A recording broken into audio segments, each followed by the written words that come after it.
Trump bombed Iran last night officially, and this video includes my first reaction, my takes right when I heard the news, and I also talked to two callers who called in after watching me live. So please look at the timestamps down below. If you want to skip ahead, please drop a like, comment, and subscribe. Thank you for watching. Mr. Trump said Iran's nuclear program is now decimated.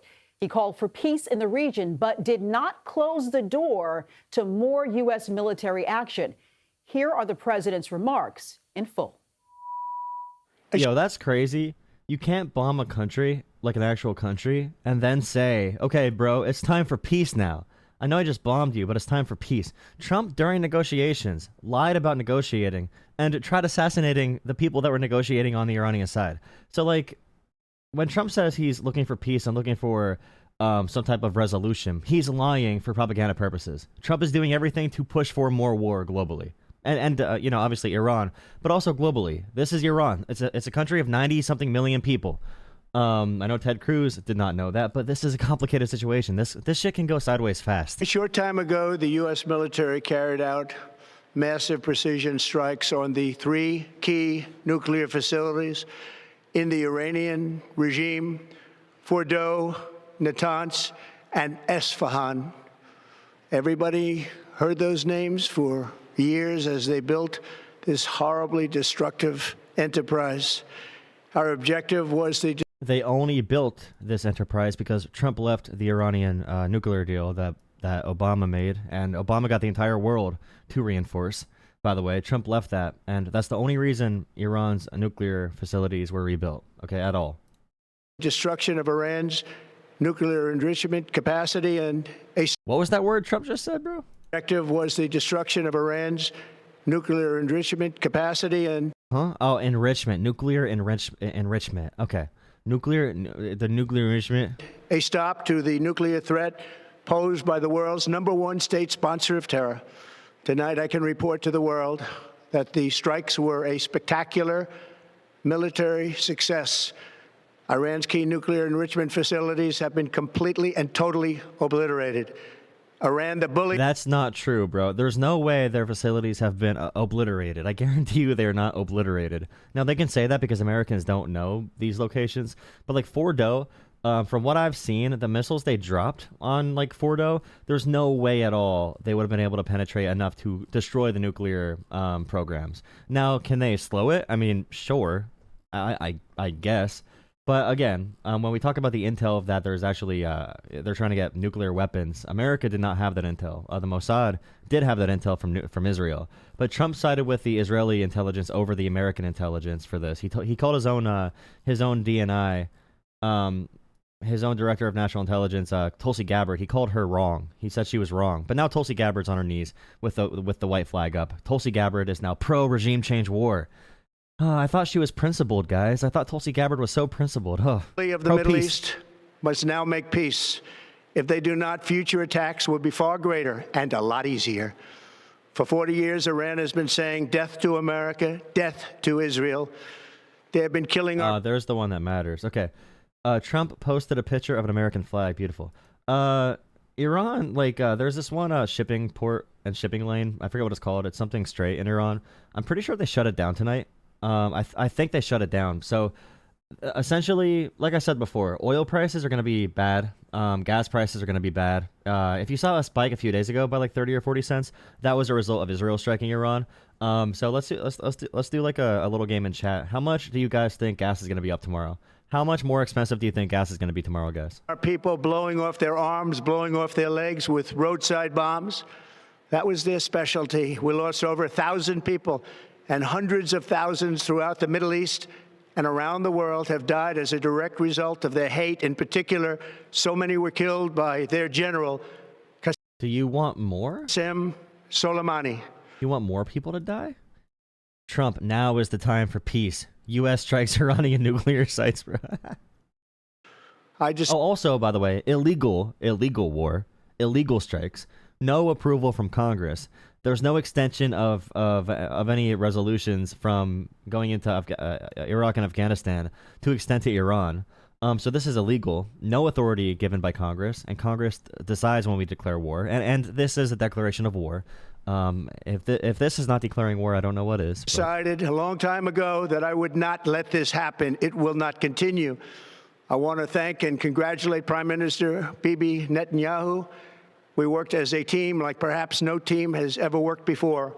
dude, whenever he talks about Netanyahu or Putin, he talks like they're best friends, like they are brothers, like they share a common ancestry, and a common like club, a big social club. They are one of they are literally just like they love the power and the authoritarianism they can share over their people.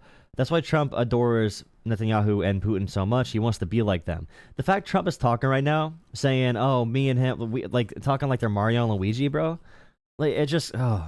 And we've gone a long way to erasing this horrible threat to Israel.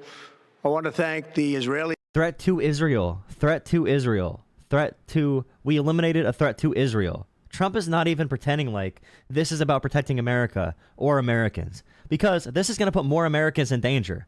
Trump is just out here saying, we are protecting Israel, word for word. All right, no conspiracy stuff. I don't care about AIPAC. AIPAC's not even that interesting. I care more about the Judeo-Christian fundamentalist cult members in America driving this war, including Donald Trump and his regime, obviously. But also, like, when it comes to politics and everything, when Trump just says we are defending Israel, so it's illegal. He did not ask Congress to do this strike. He says he's doing it to help Israel alone, to just help Israel, not for any American interests. He has not made one appeal at all to why this is good for America or Americans. And I know he's not actually making these plans. Someone else is. He's reading off a teleprompter someone else wrote, because Trump does not know anything about what he's talking about here. But he's just openly saying it. We are doing this for Israel.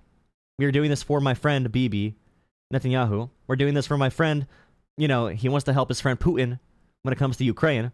It is interesting, though, with Iran. I know Putin has worked with, Russia has worked with Iran and other state sponsors of terrorism and other terrorist groups.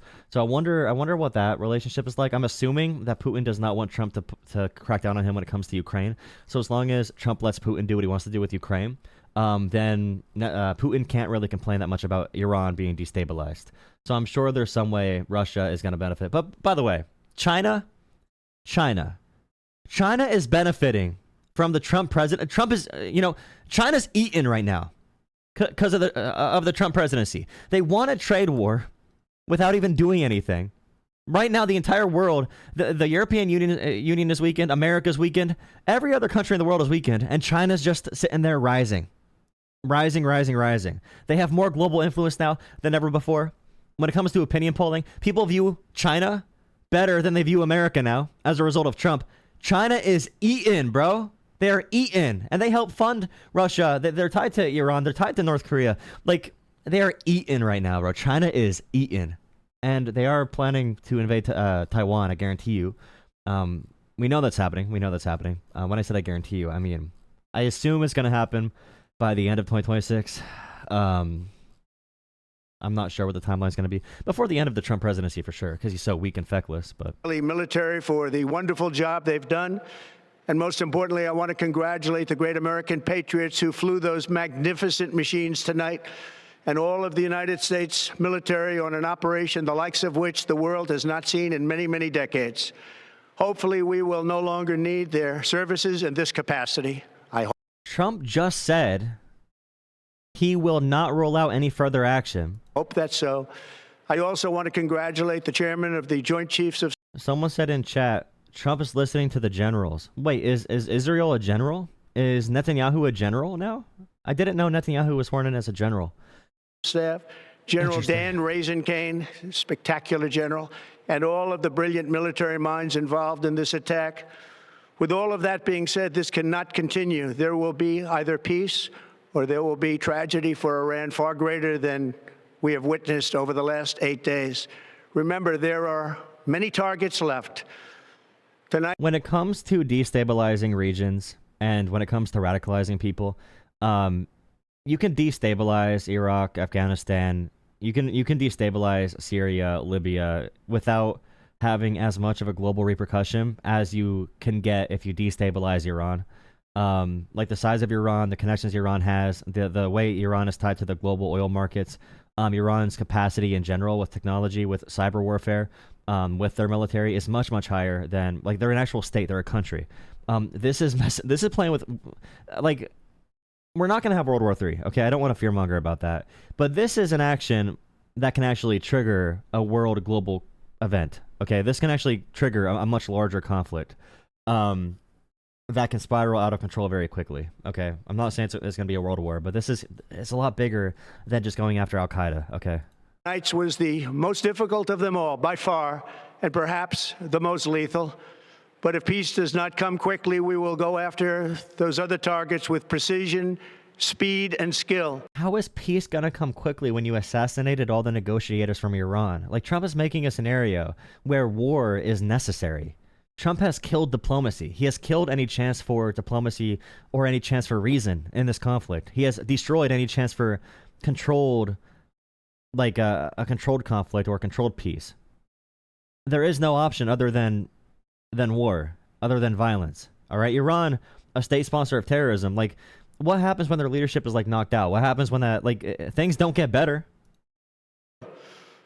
Most of them can be taken out in a matter of minutes. There's no military in the world that could have done what we did tonight, not even close. There has never been a military that could do what took place just a little while ago.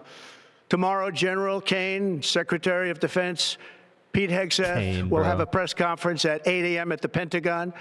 And I want to just thank everybody, and in particular, God.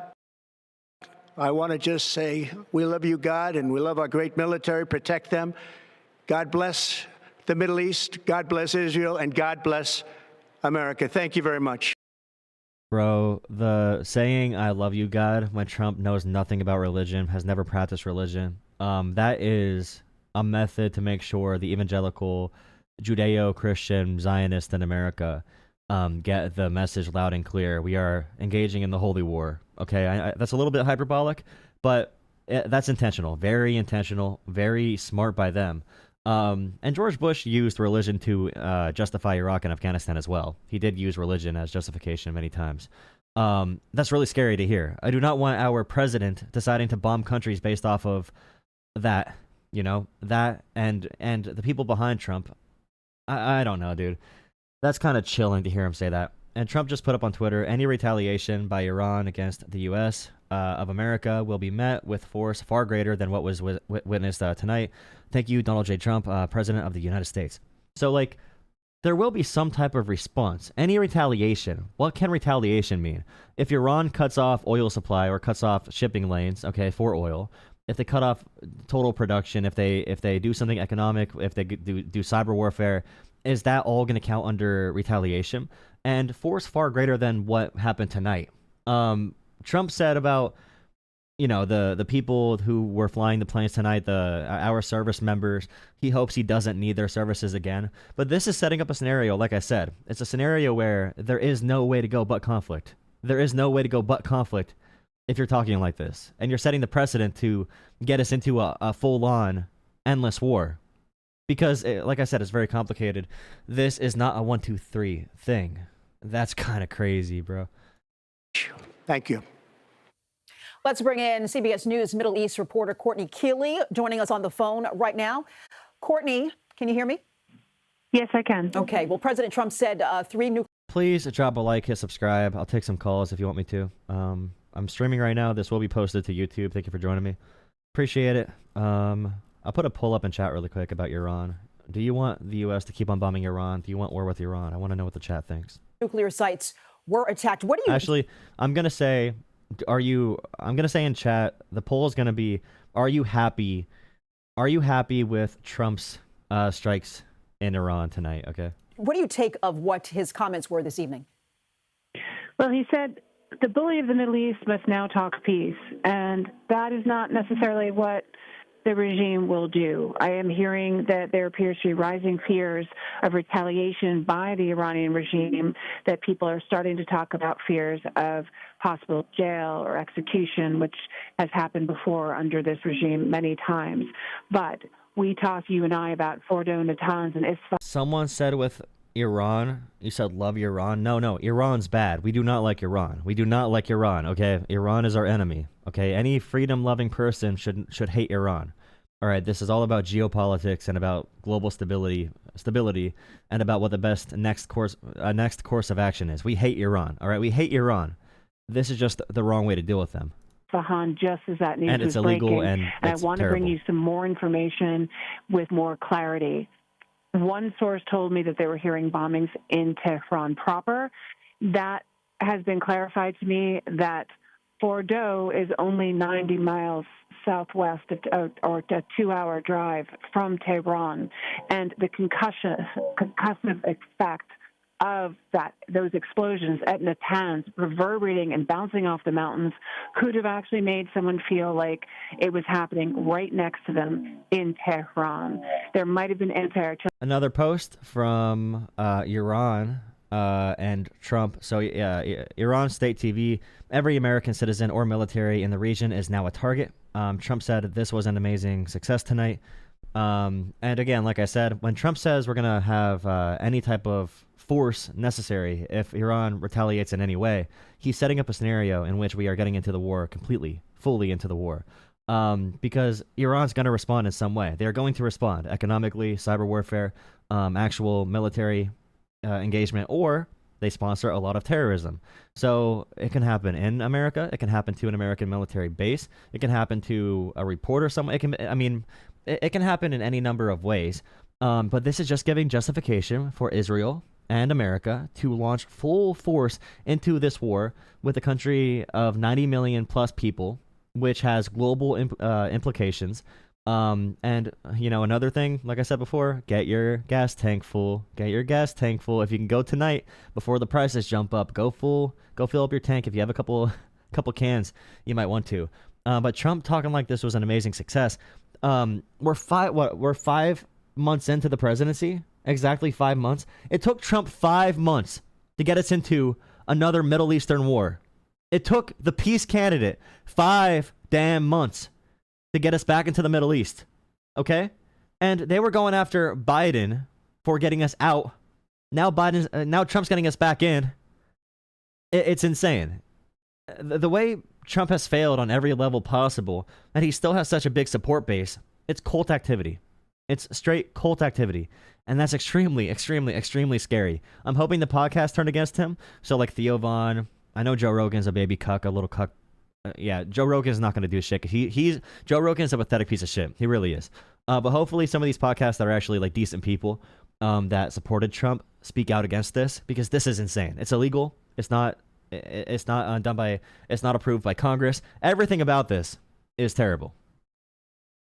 Okay, I want to see what these artillery aircraft, but the concussive. So Fordow is the big base where they have a big mountain or some shit. It's like underground. It's really hard to strike. And like Israel does not have the weapons necessary. Israel does not have the weapons to go after these targets necessarily. But America does. Israel needs America to do it, though. Bombings was what people would have been hearing in Tehran, not any other airstrikes. There have no other airstrikes been reported except the U.S. airstrikes on the 3 nuclear power plants, Fordow, Natanz, and Isfahan. And what President Trump's saying that Iran has to negotiate, really, talk peace, which is what he's wanted. The Ayatollah had always made clear to some experts that I've spoken to, the red line would have been no nuclear enrichment. But nuclear enrichment, so like if they bomb power stations, like nuclear power stations, for example, where there's enrichment being done for civilian use, you would need to prove, our intelligence would need to prove that, number one, they have the enrichment necessary for a weapon, which we don't have proof of that. We would need to know that they have the ability to actually use that in a weapon, and then the capability to actually do strikes with those said weapons, like calculated direct strikes with those weapons. So like America, our intelligence, again, has said none of that. We have said none of that. But Israeli intelligence did say they are moving towards weapons, which we do not have proof of. So Trump said he trusts Israel. He trusts Israel intelligence over American intelligence, essentially. Before they even got to that conversation, before Steve Witkoff was able to have that conversation with the Iranian foreign minister. Israel launched the first salvo of these attacks a week ago Wednesday, and now for the... How do I know what our intelligence knows? Because every single person who works in our intelligence agency, when talking to Congress, confirmed that they have no reports of this. Okay, they said we have no reports of this. There was a huge fight between Tulsi Gabbard and the Trump faithful. Trump himself has talked openly about these things. I know you can't go off of what words Trump says because he's a baby cuck. Nice. I was scrolling and I saw the Trump loves wars, and so I disagree with it. So I figured we'd have a discussion about that. I'll just start it off. If he really liked wars, how come there are so many meetings that were taking place before the Israeli attacks to avoid the whole conflict to begin with? So like in between meetings, Trump was trying to assassinate the same people that were negotiating from the Iranian side. So there's a good chance Israeli agents claimed that Trump was doing that to lower the guard of Iran. And that's why the strike Israel did was able to get so many of Iran's military leaders, is because they were not expecting an attack, because they had another like meeting scheduled a few days after that happened. They were at home. They were not taking any they were not taking any precautions to keep themselves safe. So that's what I've heard on the news and the interwebs. But yeah, they were fake negotiations, and like Trump can keep on saying he wants peace, but if he keeps on bombing in between asking for peace and he tries assassinating, like I think there's no other way to show you're being bad faith in your negotiations. There's no better way to show you're being bad faith other than like trying to kill the people you're negotiating with. So yeah, I mean, well, at first, I mean, I think neither of us know that for sure. I mean, I'm sure you heard that somewhere, but I mean, who knows really what the truth is there? But I'm not. Well, I can tell you one verified thing really quick. So after Israel launched their attack and Trump said they still want to negotiate, there were other negotiators, and we tried assassinating the other negotiator after the Israel attack just a week ago. So that is it is confirmed that we were negotiating in bad faith, and that Trump was never really considering diplomacy. But I mean, look, I'm not going to act like I'm not going to say that you're wrong because I don't know. But I think the thing that's important though is the demand from the United States during the negotiations were to decommission the entire nuclear program. And obviously Iran is, saying, I don't think they're necessarily saying like, oh no, we're going to continue trying to make a bomb. It was, no, we're not going to shut down our nuclear program for civilian use. But, so are we on the same page there? Because Iran pretty much said, no, we're not going to discontinue the program. But if they did, I believe that would end in a peaceful resolution, but I think it became clear to both Israel and the United States that Iran was never going to agree to shut down the entire nuclear program, and so that's why I believe the attack happened. Do we agree on that?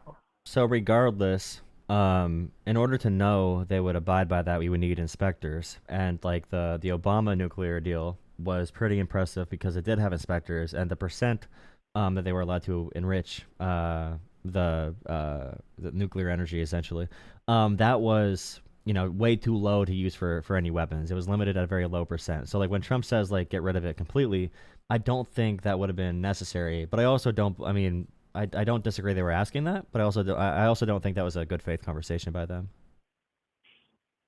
But, I'm not super familiar with the exact agreement that we had under the Obama administration, but there are points that's been made from, the opposing side where it wasn't a airtight deal, where it wasn't something that we could completely rule out the possibility of Iran pursuing a nuclear weapon. And here's where I come in. Well, this doesn't either, right? Just really quick, this does not do that either, right? Striking them probably makes the chances even worse of terrorism. I think shutting down their entire nuclear program would be the answer, because let me just make this point real quick is why would do we really believe that Iran is so just focused on nuclear energy when, do you really think that is what they're pursuing, and they're willing to go to war over their right to have nuclear energy?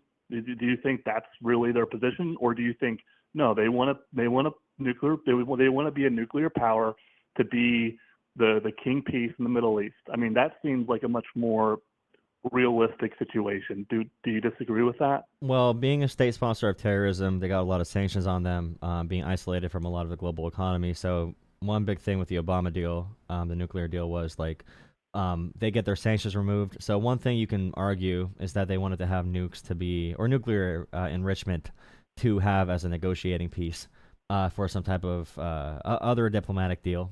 So like, I don't disagree they want that power, but the access and the way we were doing it before seemed to be working effectively. There's zero reports indicating that Obama's nuclear plan was not working. And right now, I would say that I don't think it's a true statement. I don't think anybody particularly knows for a fact that the Obama plan was something that was sustainable and that would result in Iran never having nuclear weapons. This does not result in them never having. decades. The only thing that would say they will never have a nuke is if we fully occupy Iran. Like that's the only way we can say they'll never have a nuke. I think keeping them from having a nuke is completely dismantling their nuclear program entirely. That's the answer. So, like, are you saying there should be a forever war with Iran? We bomb them whenever they do anything with nukes, even if it's like for nuclear energy? Well, I don't think they're ever doing it for nuclear energy. I think that's a fallacy. I think the inspectors were able to see, like, we have ways to detect nuclear radiation in general, but the inspectors were able to keep a close eye on this, and like every available public report said that there was no enrichment. There were a couple of times where they were like looking at numbers and they thought it was off, but every time Iran was very transparent, and like that's why pulling out of that deal was such a big thing, is because like we had the entire world backing up this the JCP, what is it again? The JCPOA, I think it was, the Joint Comprehensive Plan of Action. But yeah, having that channel open was a really big deal at the time because we had the backing of the entire world. And I'm just saying right now, like what Trump is doing, we don't have evidence they were close to a nuclear bomb at all. Okay, we don't have evidence they were close to being able to. We know that. I don't think you and Israel says we were, but everything that our intelligence said, at least publicly, said we were not. Exactly. And like, but right now the thing is, so destabilizing the area, what I'm saying is it can lead to other wars, other terroristic activity. And now Trump is saying if there's any retaliation at all, we are going to unleash hell upon Iran, essentially. So that seems like a very big nuclear program. Iran didn't need it. I mean, I think everybody knows that they're not pursuing nuclear energy for civilian use. They don't need it. It doesn't make any sense. I think everybody understands that they aspire to have a nuclear weapon. And look, maybe the deal that they had under the Obama administration, it would take them longer because of all the inspections they would have to comply with and all of that. But I highly doubt that they didn't have a plan and a path towards obtaining a nuclear weapon. Well, so I would refer to like the people that were actually there on the ground in Iran analyzing this. So the inspectors that were going as part of the nuclear deal. So I would just refer to them and refer to what they saw and what they analyzed. And like they can have nuclear energy for wanting to use nuclear energy. They could use it as a national symbol for like just having that and being able to tell their civilians they have nuclear power in general. It is a technology that's pretty effective. I would just say that Iran does not care about that. He does not care about that's your opinion. That's your opinion. I'm just saying what we knew from our experts. What Trump is doing right now has a chance to result in a very big conflict. Like if we think that changing, because like the people pushing forward with Trump's like regime right now, okay, these people want regime change in Iran, and that is a huge endeavor. Okay, so destabilizing Iraq and Afghanistan is not 1/10 of what destabilizing Iran would be. So that's the big danger here. Regime change. Literally, if they dismantled their nuclear program today, this whole thing would be over and the regime would stay Netanyahu, Donald Trump, Ted Cruz, all these different politicians have called for regime change in Iran. They have not fully committed yet, but they are pushing for that. And Netanyahu definitely wants regime change in Iran. He 100% wants that. And Trump tonight said we are defending Israel. Nuclear program today, there would be peace in Iran. You are not responding to the points I'm making. Okay, we're talking about the real world. We could talk about if I could shit wings out my ass and fly, I could fly too. I can't shit wings out my ass, so I can't fly. I'm talking about what we know, what we can do. I'm answering your point by saying they're not calling for regime change because if they were, that wouldn't be the case. If they stop it's all about the nuclear program. I'm saying the American officials are calling for this. I don't care about Iran. I'm saying what the American officials want, and they're backed by Trump said tonight in his statement the thing about like we love you, God, we love you, God. They are Judeo-Christian Zionists. Okay, so they do want to have the area to be they do want regime change. It's a nuclear issue. It's all about the nuclear program. That's all it's about. Okay. Everything else is just more. I mean, and my whole point is, it's hard to dispute this, if you're actually making the case that if Iran said, okay, no more nuclear program, if you believe that the United States would continue to bomb the country, then that's your opinion. I disagree with. I'm not saying that. I'm saying there's better ways to operate than what we're doing right now. Okay, it's about the nuclear program. Because if they will not give it up, there's other ways to resolve it than doing a full-on bombing campaign and making America join another endless war. There's better ways to resolve it. What ways are the other ways to resolve it? The nuclear deal, by every account, was working. We have no evidence to say it was not working. Their enrichment levels maintained at 3%. It maintained at around 3%. Yeah. They need enrichment at like 80% to have any chance of nuclear weapons. And they were. That is true. Every single analysis said it was working. Trump left it for no actual they left it for no actual reason. Israel and AIPAC, they are the ones that lobbied America to get out of the deal. They never wanted the deal to begin with. They've always wanted to bomb Iran and have regime changed. Like Israel has wanted that for a long time. I think that Israel had reasons that we probably aren't aware of, where they feared Iran eventually obtaining a nuclear weapon. They've had fears the past 30 years, though, right? That doesn't negate the problem. Doesn't mean that. Do you believe that Iran wasn't trying to obtain a weapon?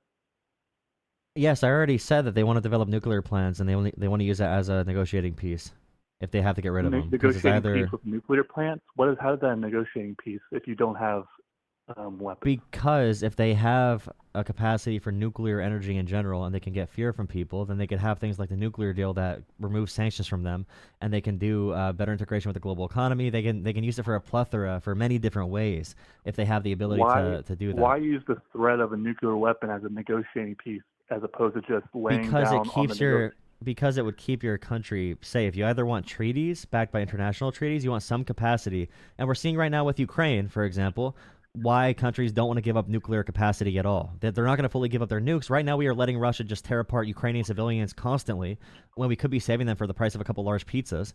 And no country's going to give up nukes when we're doing that shit. And no country's going to negotiate with us when we're killing. If we're going to be killing the other country's negotiators, if we're going to be killing the other country, if we're going to assassinate the other country's negotiators while negotiating, they're not going to take our negotiations seriously, right? Like, I don't think they were taking it seriously to begin with. Then why were they all in their homes? Why were they all chilling in their homes in compromised positions when Israel went for their attack, for their assassinations a week ago? Well, because it was a surprise for sure. They weren't expecting it. Yeah, they weren't expecting it. They thought they were going to be meeting on the 63rd day. That was like day 61 or something like that when Israel did that. So they were expecting for more meetings. But they continue. It seemed like they were, at least what has been reported, is that they were stalling to buy more time to get what they needed to make a weapon. And look, I don't know that for sure. I'm sorry, but what you just said right there is a really bad opinion. Like, there's no way to think they were even close to having a weapon at this point, bro. Like, their enrichment levels are not that high. I don't think you know, and I don't know for sure. You can only go off what you hear. Your sources. Yeah, from just what Trump said about Israeli intelligence is the only thing we would know about. I do know the reports of Israel. I know the reports of Iran. I know much more than you do because you avoid all the facts we do know. You avoid all the facts we do know about the region. You didn't even know the name of the Strait of Hormuz earlier. You don't know that much, dude. Okay. All right. Yeah, we have to bomb Iran. Good job. Let's get into another war. I agree. GG's.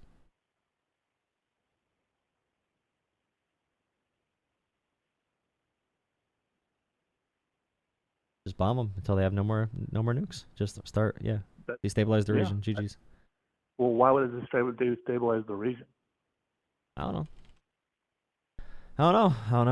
It's crazy. I don't think any of the countries in the Middle East want Iran to have a nuke. I think all the other countries are making statements that they don't approve of it because they don't want to get on the bad side of Iran. But you think Saudi Arabia does not like this? You think that Iraq does not like this? You think Kuwait doesn't like this? They all do not want them to have a weapon because if Iran has a weapon, they all need to get weapons, and that's not good for anybody. Everybody knows that's bad. The big thing here is you have two parts of the region, okay? You still have different political interests. So there could be one side that says, like, we want to push for a nuclear bomb and we want to have it to be dangerous and be able to orchestrate power. And the other side will say, well, we can participate in these arrangements. We could say, we want to have this ability so we can have the diplomatic relations and have a benefit to negotiate with the rest of the world. So, like, when it comes to the hardliners and fundamentalists and radicals from Iran, okay, when you bomb a country like we're doing right now, when we undermine all negotiations, all faith that we're going to negotiate in good faith at all, we already did that in 2018 when we pulled out of it. But yeah, at this point, now the hardliners, now the radicals, now if you thought the current regime or the current leaders were bad, now the like people that are 50 times worse are going to be in charge, and they're more likely to do outrageous terroristic activity than they would have before. Because before they had some type of carrot and stick where they had a benefit of engaging in the global economy, they had a benefit in engaging in diplomacy. Now their people are going to be much more turned to radicalism, to terrorism. It's going to be a much harder situation to resolve. So when we talk about destabilizing an area, I think you know the answer on how this can go wrong, right? Can you just tell me really quick? Can you tell me like what you see as the best outcome here, and also what you see as the worst outcome? I think the best outcome would be, I mean, because so far the United States, the strikes that we've made have been targeted on facilities that are involved in their nuclear program. Again, it's the nuclear program that's the issue. We're not bombing Tehran. We're not assassinating the supreme leader or anything like that. It's to dismantle the facilities. So the best case scenario would be for these hits to happen, and for Iran not to take it further. Now they can, and they have a right to retaliate and all that, and we can all pray that that doesn't happen. But the best case scenario would be for them not to escalate things after the strikes that we made. And so, and then we pretty much call it when we believe that the nuclear program has officially been dismantled. Then I would say that's a success. Okay, just really quick before you go to the worst outcome. So like Israel did strike Tehran, right? And they injured. The state-run media in Iran said, let's see, 3,000 injured and like 400 something killed. Israel said 1,000 injured and like 100 killed, I think, from what I remember, or like 30 killed or something like that. I'm guessing the number somewhere around in between, in the ballpark of both of those. Just so we're clear. So, I mean, Israel-U.S. joint operations have struck Tehran and killed a lot there. And I mean, everyone fled Tehran after Trump said a few nights ago, you need to evacuate Tehran. I mean, their highways were completely stuck. They had no internet, no gas. It was so. Yeah, no, I mean, I'm not saying I agree with everything that Israel has done so far. I'm just talking about the best case scenario would be the strikes that we've made so far, and we as in the United States have been government military facilities that we believe that were involved in their nuclear program. And then God forbid it escalates to the point where Tehran becomes a major target. I hope that's not the case, but if we end up getting dragged into a war, which I hope it doesn't happen, I mean, that would be obviously the worst case scenario. I don't think anybody wants that, but I think what could lead to that is Iran retaliating and targeting U.S.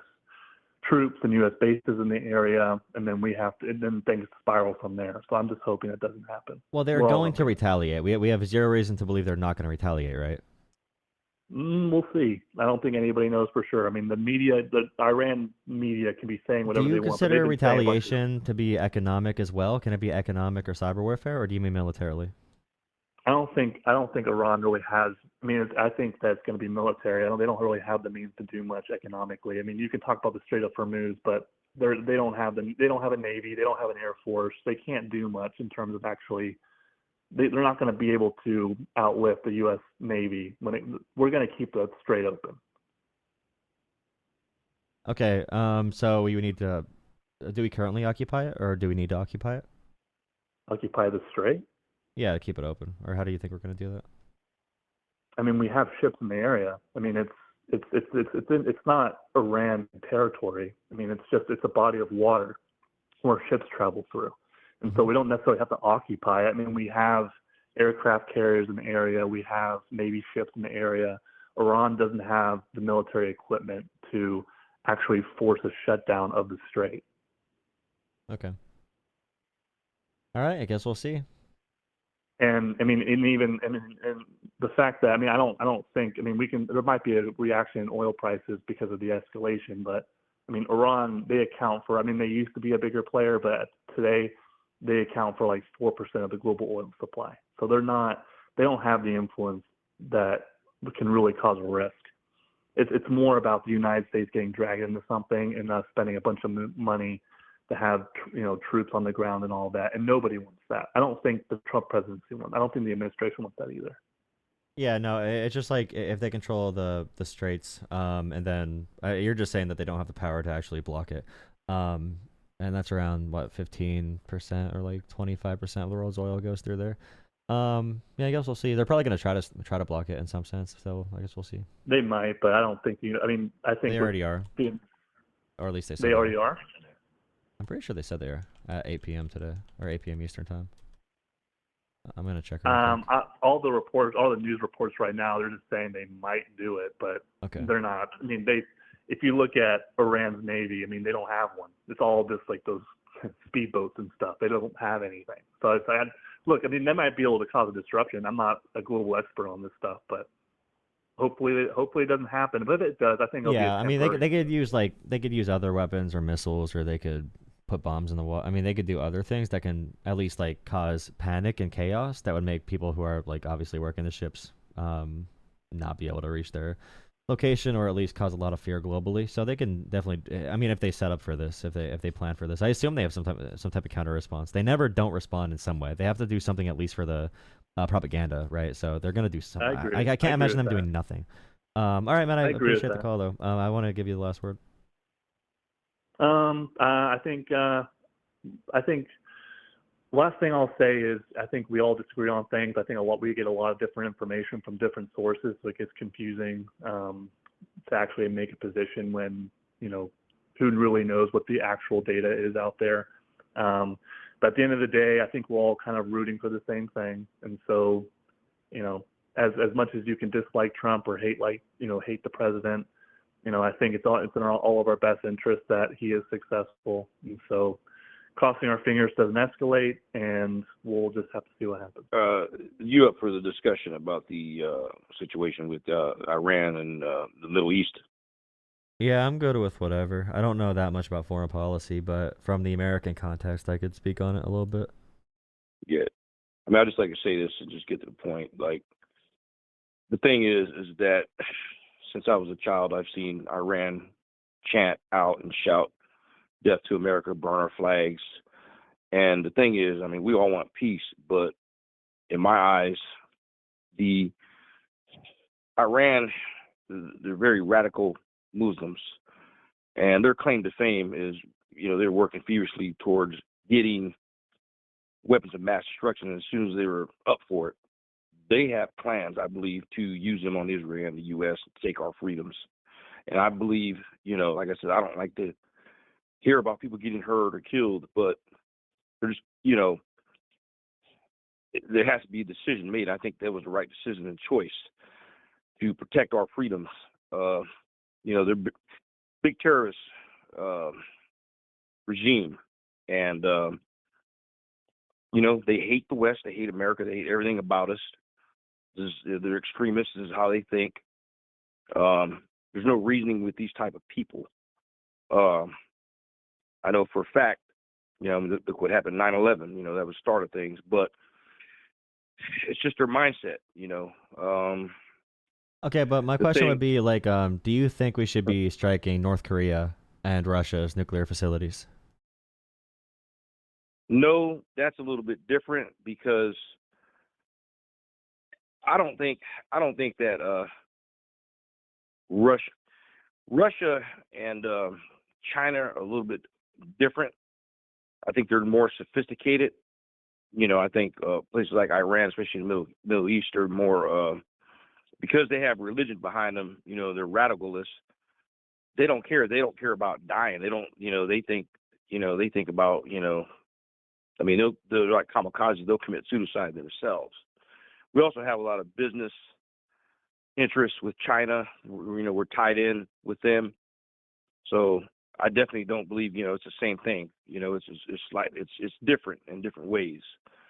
Like the Iran nuclear deal, with inspectors there, it was an attempt, like a big thing we fear with when they said about WMDs, right, and going in because they can't have WMDs and these are religious fundamentalists and they hate America and all that kind of stuff. Same exact, right. Words to get into the Middle East before. And then we saw that when we toppled people like Saddam, that the stability of them, although they were bad, was better than if we, had a regime change. Right. So like the concern is, you can strike countries like this, but then there are still political factions in these countries. Okay, so there are Iranians who want to say like, well, the nuclear deal is good because we could have some relationships with the global economy. We could have economic interests that intertwine, and these reasonable leaders can be in place. But now in this situation, we're giving zero chance for that to grow at all. And this is a country of 90 million people. They are not going away, whether it's terrorism, whether it's other strikes, even if it's not nukes, whether it's economic attacks on our global oil production. They can still. It's going to become even worse in this country. My big fear is that.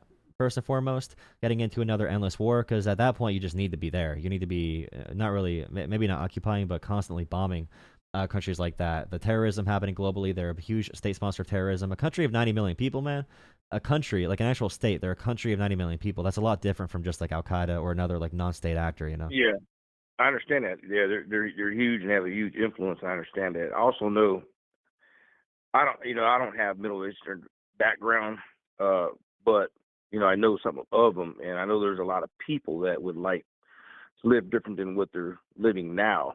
And, maybe if there's a chance for a better, more not as hard regime, it would be more stable. And well, it you would see be like Saudi different. Arabia and like Abu Hmm. Dhabi and like Hmm. Dubai and all these huge Yeah. cities now. So like, Right. my thing is, I feel like in these countries we had leader. I mean, not in this situation exactly, but in some of these situations we might have leaders like that developing where they're going to be more pro-Western or at least pro just like Sure. international law and stuff like that. And we're Sure.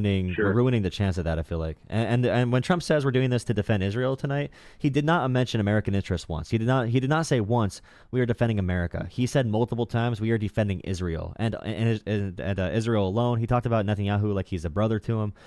So the fact that Trump did not mention America once, he just mentioned protecting Israel, is really interesting to me. I mean, everybody knows that have been tied in with Israel for a long time. You know, the thing is too is also like, you have all these people talking about Israel. I mean, nobody's perfect, but I mean, we're far from what other countries are in those places and what we do to people. We do help a lot of people. I mean, a lot of time we do pork our nose and different things, and we do like to have the upper hand, but a lot of it's for, our safety. People don't realize that.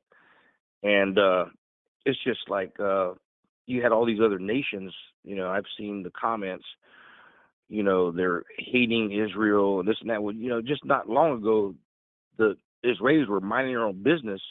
Here comes Hamas, people from Palestine, they just kidnap and kill 1,200 people.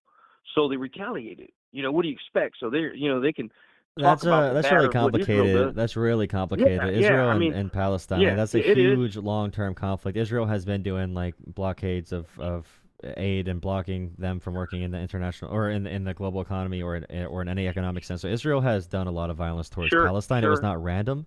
But it was still definitely like the way Hamas targets civilians. They're a criminal terrorist organization. None of us like Hamas, obviously. Even people who are pro-Palestine. I Right. think like 1% of them will say they're pro-Hamas, but they're just being edgy teenagers because they're stupid.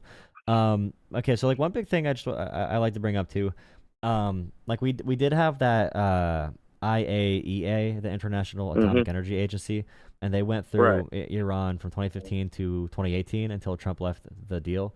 And they said on the ground, which there's other ways to detect nuclear radiation, but the compliance that Iran was following was reducing the enriched uranium stockpile by 97%, enrichment Right. level capped at 3.67%, and then 2/3 of Right. centrifuges dismantled. There was a heavy water reactor disabled, and there was a 24/7 monitoring of all their nuclear facilities.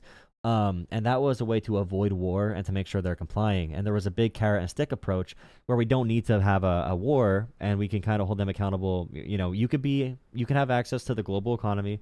We will forgive, well, not even forgive, but we'll say that the things you did with sponsoring terrorism and all that kind of stuff, those sanctions, if Right. you're operating in good faith, those will be removed and we'll keep the inspectors there. And I was in favor of that. I don't like that Trump left that. And I just think the possibility for bad things now is increasing, and Trump it's technically it's a illegal strike because Congress did not approve it, and Trump ran on being like the pro peace candidate who would end all these endless wars, and now it seems like when Trump says we're gonna bring hell upon you if you retaliate at all, it's like they're gonna retaliate. Like any country's gonna retaliate. And whether it's economics, whether it's through cyber warfare. I mean, they're allies with Russia, and Russia's really good at that. I don't know if Russia would do that because they want Ukraine, and if Russia helps Iran right now, then Trump might not let Russia take Ukraine like they are. And yeah, there's a lot of different ways they might respond, or militarily. So at that point, it seems like Trump is setting up that we're going to keep on going further and further into this. I mean, I understand where you're coming from. You always want to take the fair route, but it's really difficult with certain types of cultures and people.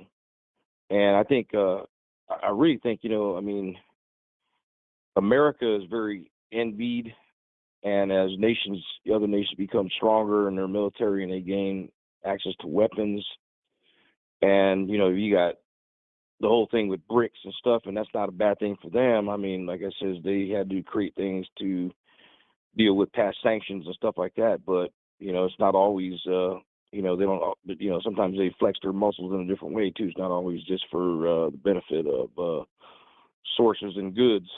And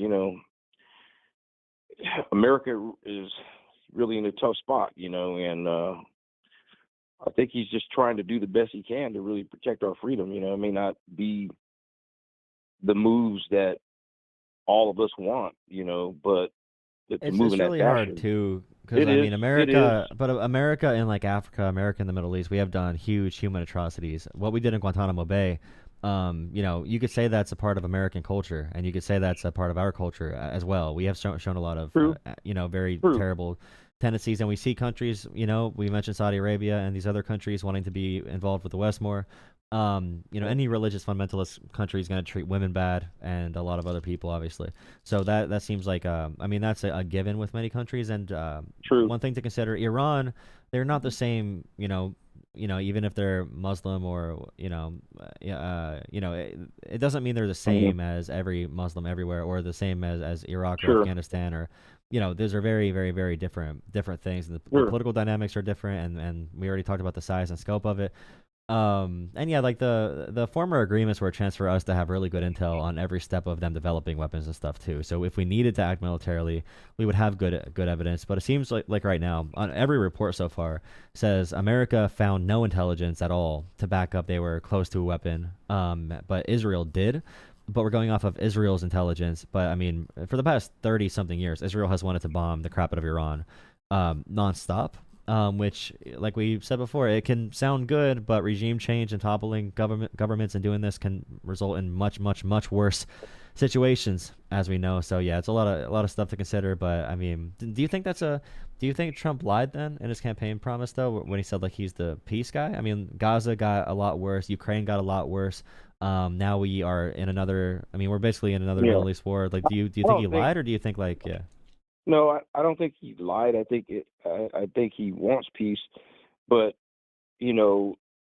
sometimes you have to do what the landscape is, and like I said, things are always changing in the world, and there's so many different entities and different countries to deal with. So I mean, you might have intentions for this, but you have uprisings or rogue nations that are making threats, or a threat to America and our freedom and our lives. You react, and have to react to what you feel is best for our survival. And I think he did the right thing. And like I says, I'm not a heavy Trumper type of person, anything like that. I Okay. tried to be in the middle. I'm not. I mean, most of my family were Democrats. I live in the South now. I was raised on the West Coast. 56 years old, and I started really looking at politics the last 5 years real heavy. And I like to believe there's good things on both sides, and then there's things that are not so good, But the problem is when you have people that are way too far off on the right, far off on the left, So I try to function in the middle and look at the spectrum of things, Yeah, it's just hard too, because obviously mhm, you could say that mhm, about George Bush or mhm, Obama and strikes they did, like, oh, they were trying to protect us and they had to do peace through strength, as Trump says. But I feel like right, through the everything we know about the negotiations, Trump pulled out of the deal. Trump was trying to assassinate the negotiators as he was doing the negotiations. It just seems like you could say, someone reacts to things, and you could say like Israel reacted to October 7th, for example. But with America, it really seems like as president, you can guide the world in a direction too. And nothing huge and new broke out except, like Biden told Netanyahu multiple times, and Biden I think was a pushover largely with Israel. But he told Hmm. him multiple times we're not going to strike Iran. We will not strike Iran. But then Trump came in and removed every single limitation on Israel ever. And it seems like this is a largely Israel-driven mission. Especially because many of the pro-Israel politicians are very, very in favor of this, like Ted Cruz, and many of the pro-Qatar politicians are very anti this.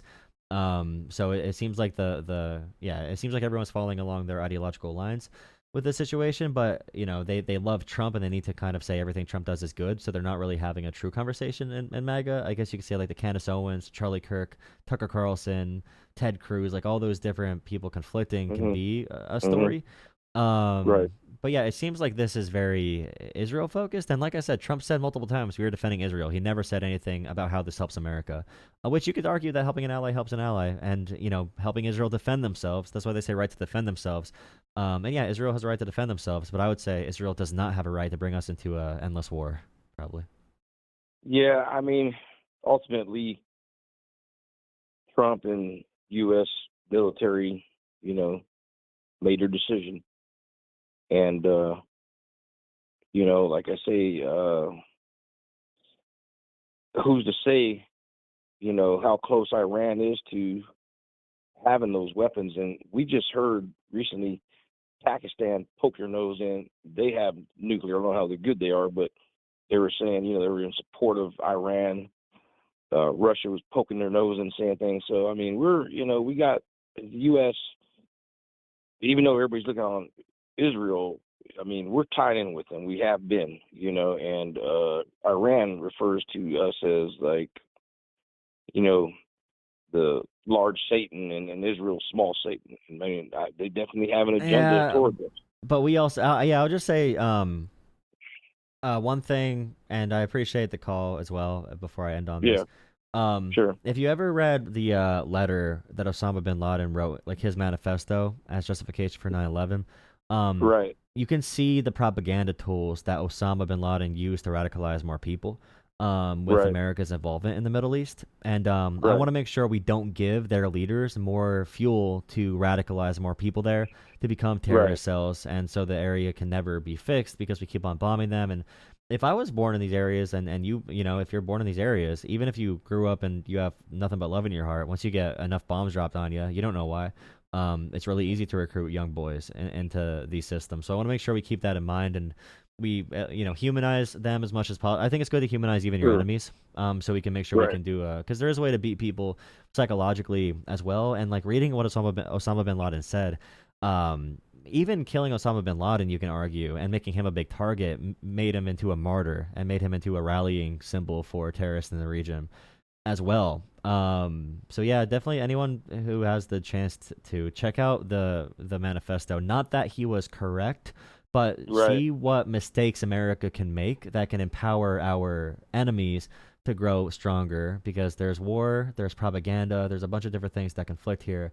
And we want to make sure we don't turn this into a full-on holy war. We can have nuanced conversations here on how to come out with a good Sure. outcome. And Sure. I know a lot of Muslims in America too, and like many of them are very they say like the thing where it's like Christian or practicing Christian, or they're like practicing isn't getting better, or like Jewish or kind of Jewish, or Muslim, they don't really practice. Like I know a lot of people that are very they can range from fundamentalist for any religion, or they could range from just like they identify as it, but they don't really believe any of it, and they're like pro gay people and Right. stuff too. So I just Right. try to make sure we have that in the conversation where we're not like saying every Muslim's the same or every person in the region is the same and all that kind I of know stuff. that part. Right. I believe the same thing. I mean, it's when people become radicalized. That's the problem, But I'm going to say this: in my life in America, I had no brothers, and I grew up, with a variety mixture of races, and I'm multicultural myself. And I got family different levels of education levels. I'm blue collar, and I've seen a lot of ugliness, a lot of meanness with people. And there was times when I had to fight, and if I didn't turn around and make that move on my enemy, I wouldn't be here today. And sometimes you have to fight fire with fire against very evil people and entities. And if I wouldn't have done some of the things I would do, I wouldn't be standing here today. So, there's no reasoning with certain types of group of people. I mean, sometimes you have to use violence you just have to. It's, you don't want to be like that, but it's, you live with people and people in positions that are psychopaths and sociopaths and big egos, and they're not always going to be fair like you. And it's part of your survival sometimes. So Yeah, I got you. keep that in mind. Just Yeah. like all available public reports we have from like the nuclear stuff is full on compliance. So yeah, it's hard to I just when I say like on my stream like Trump loves war, I just think he does actions to make the world more chaotic. I've never seen him be a unifier or a peace-loving person. He's always turned towards the gun or towards the bomb or towards turning them or sending the military in before ever trying to like simmer down conflicts. But hey, I appreciate the call. I hope to have you call in again sometime. Appreciate you watching, and I hope you have a great night, man. Thank you. Nice talking with you. All right, nice talking to you. Have a good one.